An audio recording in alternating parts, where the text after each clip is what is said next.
Kemudian dikerahkan oleh Gideon orang Israel dari suku Naftali. Nah, tadi kenapa saya ngomong Naftali Bennett, ya toh. Yang kedua dari suku Asher. Yang ketiga dari suku Manasye. Nah, ini sukunya Gideon sendiri nih. Manasye. 3 suku dikerahkan untuk perang terhadap orang Midian. Midian. Lagi perang luar biasa begitu, kemudian dikejar, dan akhirnya Midian kalah total. Kalah total. Ini pahlawan besar Gideon. Begitu sudah kalah, di penuaian terakhir, apa arti penuaian? Sudah kalah, sekarang mulai untuk membabat orang kalah nih. Baru Gideon mengerahkan orang Efraim. Lihat ayat pasal 8. Berkatalah orang Efraim kepada Gideon, apa macam perbuatanmu terhadap kami, mengapa engkau tidak panggil kami ketika engkau pergi berperang melawan orang Midian? Mereka menyesali Gideon dengan sangat. Tadi jawab Gideon pada mereka, apa perbuatanku dalam hal ini jadi dibandingkan dengan kamu? Bukankah pemetikan susulan oleh suku Efraim lebih besar hasil daripada panen buah anggur kaum Abiezer? Allah telah serahkan kedua raja Midian, Oreb dan Zeeb ke dalam tanganmu, orang Efraim. Apa yang telah dapat ucapai jadi dibandingkan dengan engkau? Setelah Gideon berkata demikian, maka redalah amarah orang Efraim terhadap Gideon. Bapak Ibu, kalau zaman sekarang beda sama zaman dulu. Zaman dulu nggak disebut perang, itu penghinaan. Dianggap kurang mampu. Ini suku kecil nih, kecil nih. Diajak Manasye perang dan berhasil mengalahkan Midian. Ini 3 suku namanya naik daun nih. Ini cuma perang di edisi kedua. Sudah kalah baru perang. Bapak Ibu, kalau zaman dulu nggak ajak perang, itu artinya malu. Zaman sekarang, puji Tuhan. Ya, kamu yang doa, kamu yang perang, aku yang santai. Puji Tuhan, nggak diajak. Bila perlu, nggak usah ingat sekalian untuk gembala, ya toh. Kita nggak usah diajak sekalian, itu paling enak tuh. Kalian kelawan setan kamu yang terima berkat aku. Ya, itu zaman sekarang. Tapi pasti itu bukan PDPK itu lain. Itu persetujuan doa profesional entah di mana itu, bukan di PDPK pokoknya, entah di mana. PDPE Efraim. Nah, ini ngamuk berat.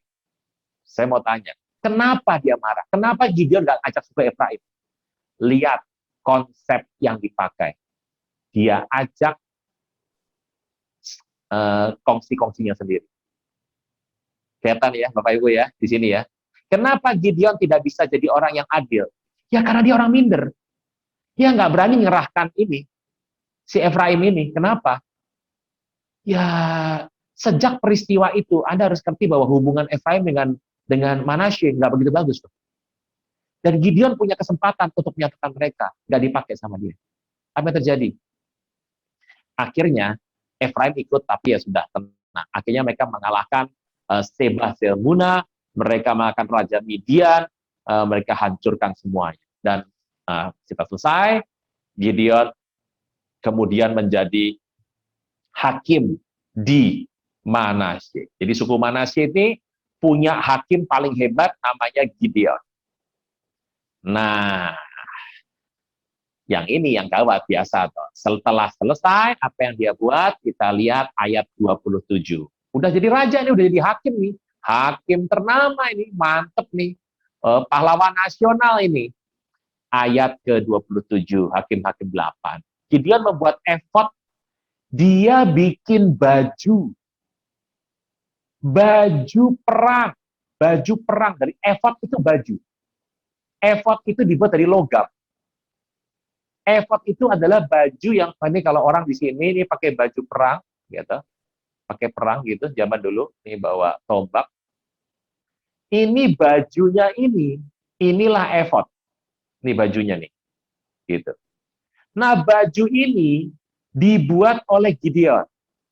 Cilakanya, baju ini kemudian dia minta sumbangan. Dia belikan emas, dia bikin baju ini. Nah, baju ini dijadikan sebagai peringatan kayak ya ditaruh sebagai peringatan. Cilakanya orang Israel menyembah baju ini. Ayat 27 Anda bisa baca ya, itu sendiri ya, di sana ya ada ya. Di sana orang Israel beraku seron nggak menyembah efod, dan ini dijerat bagi Gideon dan seisi rumahnya. Orang Midian tunduk kepada orang Israel dan tidak dapat menegakkan kepalanya lagi, maka amanah negeri 40 tahun. Wah, ini pemerintah 40 tahun. Udah, itu zaman Orde Baru Pak 32 tahun. Apa? Ini 40 tahun, Bapak Ibu. Daud 40 tahun. Yang namanya Salomo 40 tahun. Gideon 40 tahun. Ratu Elizabeth, kalau melihat mereka, ketawa. Kenapa? Dia paling lama. 50 tahun lebih. Masih hidup sampai sekarang. Kalau ngelihat semua raja Israel, dia cuma kicep-kicep mata aja itu. Paling lama di dunia. Ya toh? Nah, teruskan. Ini Gideon, anak lakinya 70. Laki-laki. Belum yang perempuan ya. Belum yang perempuan. Ini belum tahu. Dia istrinya banyak lah. Ini kalau istrinya 10, istri bisa lahirkan 7 anak ditambah perempuan. Kelihatannya istrinya 20-an lebih. Yang lihat kembali ayat ke-29. Yerubbaal bin Joas pergi dan diam di rumahnya sendiri di Ofra ya. Gideon punya 70 anak laki-laki, semuanya anak kandungnya, dan ia istrinya banyak. Nah, ini biasa ya toh. Biasa, raja udah biasa zaman dulu banyak. Cuma nggak ada yang menang sama Salomo. Kalau Salomo masih hidup, dikicep lagi sama Salomo. Nggak guna, kata Salomo. Makanya laga-laga punya istri 4 itu, belum ketemu Salomo. Nggak dipandang sama Salomo, dikedip juga enggak. Salomo santai loh, 1000 santai. Gitu, 4 yang ancur-ancuran, masuk TV terus, gitu, ribut di medsos. Salomo santai. Jangan ditiru, jangan ditiru. Oke, teruskan. Nah, dan juga gundiknya di Sikem, dia masih punya gundik 1 di Sikem. Di Sikem lahir anak laki-laki namanya Abimelek. Bapak Ibu, garis bawahi dulu ya. Sikem ini ada di mana? Sikem ini adanya di Efraim. Ya. Bisa nangkep ya, Bapak Ibu ya. Ini adanya di Ofra. Ofra di mana? Di Manase. Ini keluarga Gideon, ini keluarga Gundik nih. Keluarga Gundik di sini. Silakan nggak Bapak Ibu kayak begini ceritanya. Ini anak dari kecil nggak pernah diperhatikan sama Gideon. Tapi Gideon paling sayang sama dia. Ada tahu kenapa? Namanya ini loh. Abi, papaku. Meleh, raja. Papaku raja. Ya emang Gideon itu raja. Zaman itu kayak raja dia. Anda bisa bayangkan ya. Gundiknya itu orang Efraim, orang Sikem. Gideon, orang Manase. Nah, kira-kira keluarga Gideon, kalau mandang keluarga Gundik gimana rasanya? Orang Efraim rasanya gimana gitu loh. Ternyata dia punya, itu adalah keluarga dari pahlawan besar. Tapi ini istrinya istri Gundik ini. Efraim ini udah kayaknya dicabik-cabik nih perasaan. Kenapa? Perang kagak diajak sama Gideon. Urusan punya Gundik, orang Efraim. Kalau istri resmi, orang Manase. Semua istri-istrinya Gideon itu dibawa ke Manase, di Ofra. Sedangkan Gundiknya ditaruhnya di Sekem. Apa rasanya Sikem? Berasa nggak Bapak Ibu? Kalau Anda jadi Abimelek dari kecil, apa rasanya coba? Mamahnya dia ditaruh di Efraim, sedangkan istri-istri yang lain dianggap sah jadi istri semuanya. Lah kalau Gundiknya jadikan istri aja nggak apa-apa kan ya? 71. Kenapa juga dipisah-pisah? Karena dia orang Efraim, dibikin Gundik yang lain jadi istri semua. Saya mau tanya, kalau Anda jadi Abimelek rasanya apa coba? Dari kecil. Nggak diperhatikan sama papanya, dianggap rendah sama keluarganya. Ini 70 nih, tiap hari kirim medsos yang nyinyir. Nah ini nih nyinyir nih ya toh. Mulai kirim nih, nyolot-nyolot nih. WA semua nih, tiap hari nyindir-nyindir ya toh. Duit nggak ada, mamanya gundik. Dan Efraim ini kan pilihan Tuhan. Tapi dianggap menjadi orang yang dipermalukan suku ini. Saya mau tanya, kalau Anda jadi Abimelek rasanya apa? Sampai sini bisa nangkep ya? Bisa rasa ya? Oke, khotbahnya dimulai. Yuk, sekarang kita mulai khotbahnya. Udah, yuk, udah, tadi udah cerita, yuk. Tadi khotbahnya hari ini adalah keinginan yang membawa kematian. Oke. Hakim-hakim 9. Ini Gideon sekarang. Adapun Abimelekh bin Jerubbaal, Hakim-hakim 9, pergi ke Sikem kepada saudara-saudara ibunya dan berkata kepada mereka dan kepada seluruh kaum dari pihak keluarga ibunya. Anda mungkin tanya sama saya, Pak, sebelum lebih jauh Pak, saya mau tanya dulu, Bapak tahu dari mana Pak Sikem itu adalah Efraim? Loh iya toh, bener toh, ya toh, daripada Bapak jangan asal ngomong Pak, Sikem Efraim. Iya bener apa enggak? Yuk kita lihat Yosua 20. Yosua 20 ayat 7. Lalu orang Israel mengkhususkan sebagai kota perlindungan Kadeshi di Galilea di pegunungan Naftali, dan Sikem di pegunungan mana? Efraim. Jadi ingat loh ya, Sikem ini kota kudus loh ya, kota perlindungan loh ya. Apa rasanya coba? Nah, saya nggak tahu perasaan Anda seperti apa, tapi ini menghampiri orang-orang di luar pulau. Anda berasa nggak kalau Anda pergi ke Jawa gitu ya, Pulau Jawa, ditanya sama sini, kalau adik dari mana? Anu Pak, saya dari seberang Pak. Pernah dengar itu nggak? Di Jakarta Anda dengar dong ucapan itu? Kamu asal dari mana? Saya orang luar pulau Pak. Nah, berasa nggak? Sekarang memang sudah setara ya. Kalau Anda hidup zaman Orde Baru, tahu dari mana Orde Baru Pak? Gampang.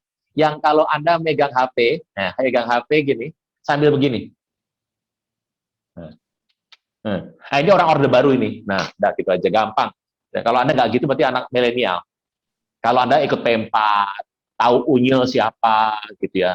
Tahu Pak Harmoko meninggal itu siapa, Anda orang Orde Baru, dan gitu aja. Dan zaman Orde Baru Anda tahu, kalau Anda orang luar pulau, sampai ke Jawa, ditanya, kamu dari mana?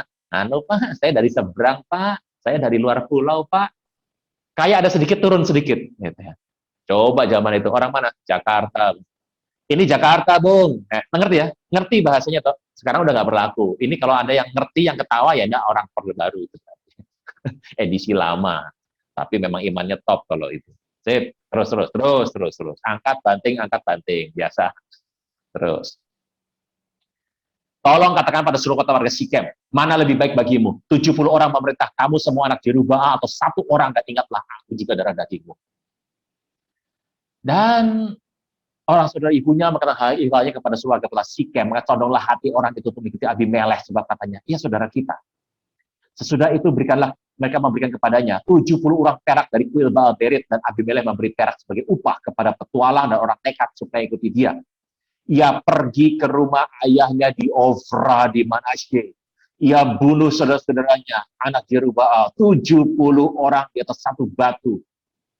Anda tahu ya, Anda lihat ini anak satu. Orang Sikem ya toh memang sudah kesel lama sama keluarga Gideon. Kenapa? Karena Gideon sepertinya menomorduakan orang Efraim. Mereka tidak pernah tahu bagaimana membalaskan sakit hati kepada Gideon. Kenapa? Gideon ini pahlawan nasional. Siapa melawan Gideon? Melawan Israel. Orang Sikem suku kecil, kota kecil, nggak berani ngelawan Gideon. Setelah Gideon wafat, ada titik lemah, yaitu anak-anaknya 70 tidak sehebat bapaknya. Dan dia punya ketemu biasa toh. Orang tuh kalau sudah punya sakit hati, ya toh, nanti akan ketemu sama orang sakit hati. Nah, percaya nggak? Yang ditinggalin sama suami, sama ditinggalin sama pacar, kalau ketemu ngobrol 5 jam kuat itu. Topik cuma satu loh, topik cuma satu yang ngomong 5 jam. Pasti itu, seru banget. Ya toh. Anda kesel sama bos, ya toh, ketemu teman kesel sama bos, kalau ngobrol 2 hari 2 malam sampai retret tuh. Serunya luar biasa tuh, semua segi dibahas, gitu. Semua segi dari gaya rambut sampai sepatunya mengkilat, sampai semua dibahas, gaya bicara semua dibahas. Anda bisa bayangkan, dan tibalah saatnya di mana Abimelekh yang sakit hati sama Gideon ketemu sama orang Sikem yang merasa direndahkan.